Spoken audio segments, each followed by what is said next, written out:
So now we have our first handler in place, let's go ahead and create our activities controller. So inside Solution Explorer, I'm just going to expand our API and controllers folder. And inside here, I'm just going to create a new class and I'm going to call it Activities Controller. And once again, C# extensions has let me down. So once again, I'm just going to come in here, disable and re-enable, and just go back to Solution Explorer, inside the controllers, new C# class, and say Activities Controller. And press return, and this time it works. So any API controller needs a root, and it also needs an API attribute, and it also needs to derive from the MVC controller base class. And if I just open up the values controller just to compare what we're doing here, our controllers are going to contain the same information roughly. And we will look at an alternative way of creating controllers a bit later, where we're not repeating the same information. But for now, to keep things as simple as possible, we're just going to add in the same information for our activities controller as we are using for our values controller.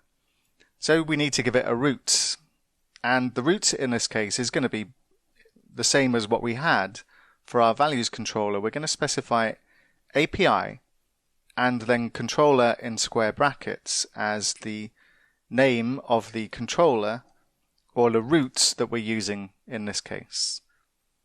So this controller is going to be replaced with activities when it comes to the root for this particular controller. We also need to specify the API controller binding. And then we need to derive from the controller base class. And this is a base class for an MVC controller without view support.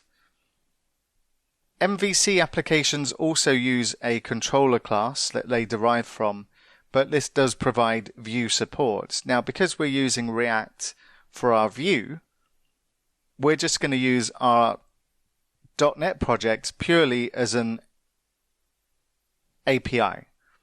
It's not going to be responsible for generating views that are going to be visible on our client. So we're just going to use the controller base in this case. Now we need to inject Mediator into our activities controller. So what we'll do is we'll create a constructor for activities controller, and we'll bring in the iMediator interface. And the mediator interface needs to be spelt almost as you would spell mediator normally, and it's not without the O there. And I'll just call this mediator, and we'll need to bring in mediator, so say using mediator. And then we'll just create or initialize this field from the parameter and take out this dots. And now we have mediator available inside our API controller. So the first endpoint we're going to create is going to be an HTTP GET. And this is going to get our list of activities, which should come as no surprise because we've just created the handler to do just that. So this is going to be a public async method, and we'll return a task. And this is going to be an action result that we're returning inside this task.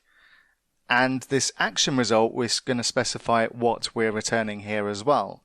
And in this case, it's going to be a list of activities. So I'll say list activity. And then I'll call this method list. And we'll also need to bring in system threading tasks and the system collections generic and also domain for the activity itself. And inside this particular method, all we're going to do is say return, await, mediator, and one of the methods that we can use inside mediator is to send, and we're effectively sending a message to our list handler, or our list query in this case. And what we can do is say new list, and we'll need to bring in application activities, and we'll say new list query, and that's it. This is our controller method now, or our API controller method for getting a list of activities. And this is one of the wonderful things about using this particular pattern, is it keeps our API controllers extremely dumb, as they have only got one responsibility, and it also keeps our controllers extremely thin. The amount of code that we write inside our controllers is an absolute minimum, and they've only literally got one task, which is to receive requests and respond to them. And they use Mediator to go and get the data they need to respond to the particular request.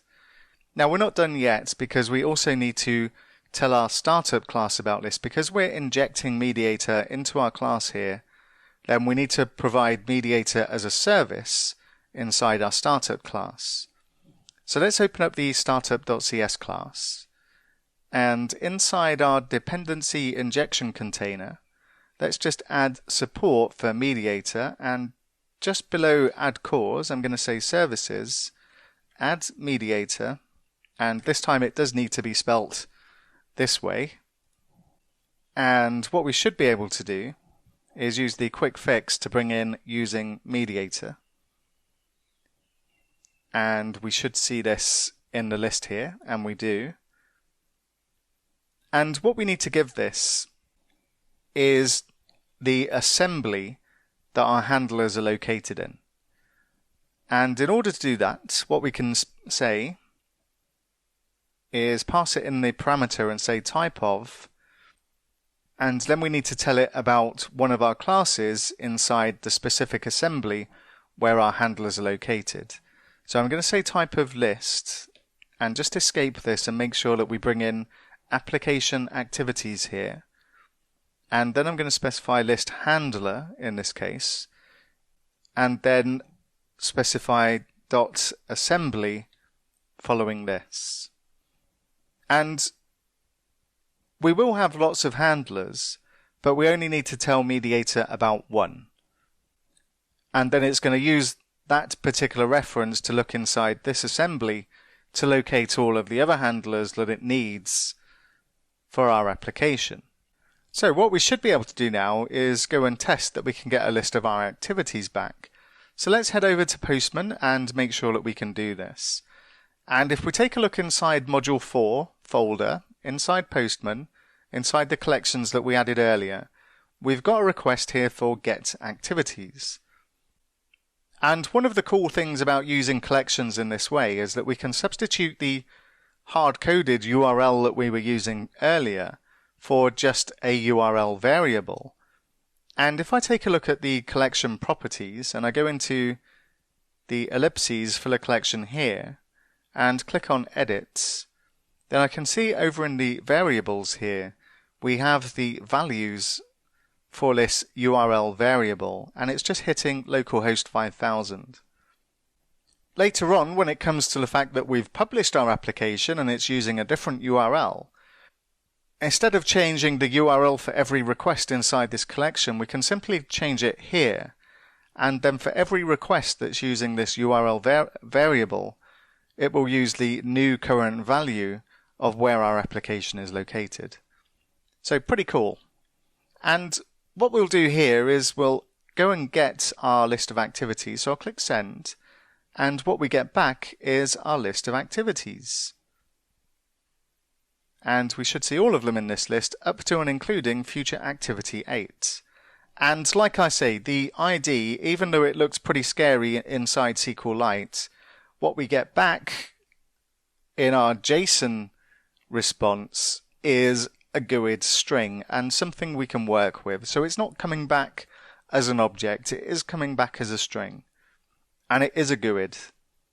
So we've now got our activities controller returning our activities, and what we'll take a look at next is adding the details handler so we can go and get a single activity.